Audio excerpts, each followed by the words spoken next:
how much role did we play to the chiefs then in slavery? And one of the things someone said to me that they should be apology from these top chief then. Interestingly enough, I went to an event back in 2007 where you had a couple of Obas from Nigeria who came, and they sort of met with brothers from the diaspora, and they said, "Look, we're sorry." Oh, that she said they're sorry. They said they're sorry. Oh, now, I mean, the thing is, I don't want to overemphasize that, because I think there was an African brother called Otoba Kubuano, who said, had there been no buyers, there would have been no sellers. So basically, he was saying that Europeans came looking for Africans, and some Africans, we don't know whether they were forced into the same, because don't forget, the Europeans had firearms. So, they may have come and said, look, we need laborers on our plantations. You've got plenty of workers here. They came with guns under their arms like that. We don't know whether they didn't say, look, give us your Africans. Because, all we have to go on are the words of European historians. Yeah, but let me see if I can just interject here. Yeah, that what you're saying, right, is right, and we're not slavery is bad, yeah. But the thing is that there will come a time, those people who played a part in slavery, they have to repent and say them. They just have to be. You mean some African brothers, you mean? Yes. Well, put it this way. I remember I was chatting to an African brother, a good African brother, and he said to me, some of these, he had a good friend who really didn't want to engage. He had all that stuff in 2007 about his Babason team. He said a couple of these African brothers didn't want to kind of mention it, because he said them guys made their money from all of that, and even today they got money. Right. And the money that they made was from that whole from the whole of that. So some recognize that there was complicity, but there was complicity of Jewish people in the Holocaust. Yeah. And nobody ever turns that around and says, you're to be blamed for your own enslavement. It's true. I mean, let's face it. Yeah. I'm not going to sit down and blame any African brother for that.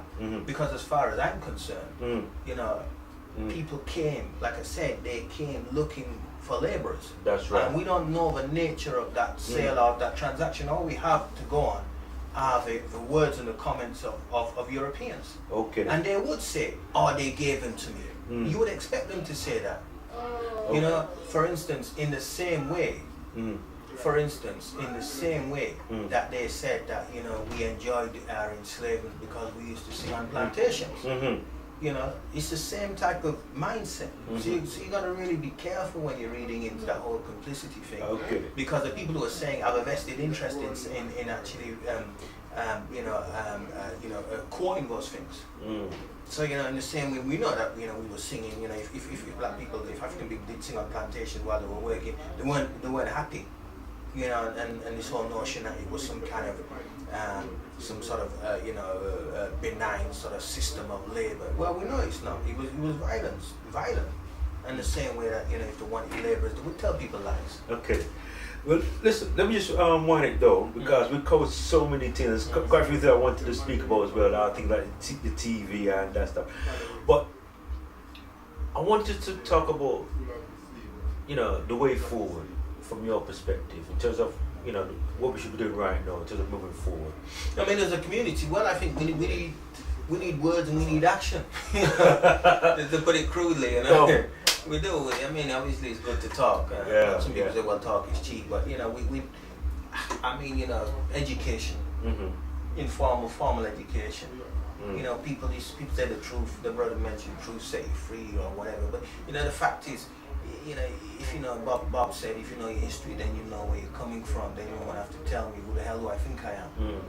So we need to know our own history. We need to know where we're coming from, what kind of roots we have, kind of origins we have, which are great. Our history is great. We have a great history. We need to, in a way, go back to basics, man. Go back to those things that made us great.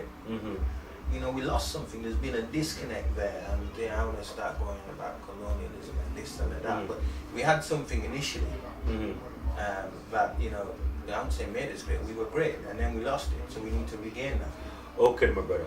Well, my brother, we could speak through right through to 12 at night, you know what I mean? And we still be scratching the surface because you have a wealth of information and knowledge. And in fact, something I want to talk about, you about the churches and the Muslims and so forth. But we have to use our social discretion. But brother, we have to give thanks. Yeah, man. Brother. Yes. Give thanks for coming with busy schedule to be among this experience here.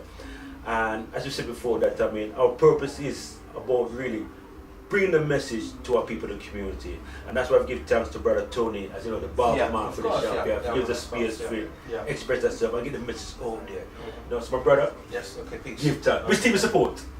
I don't support no team. You don't support no team? You mean football team? Yeah. You mean what? International? You mean? Oh yeah, international. You can look at. Well, I like. I'm supporting Ghana. You know. You're supporting Ghana. All right. See, if I'm Ghanaian, I'm gonna support Ghana. All right then. So again, give thanks to our great man here, and give thanks to Brother Tony, the barbershop here. See, give thanks. Okay.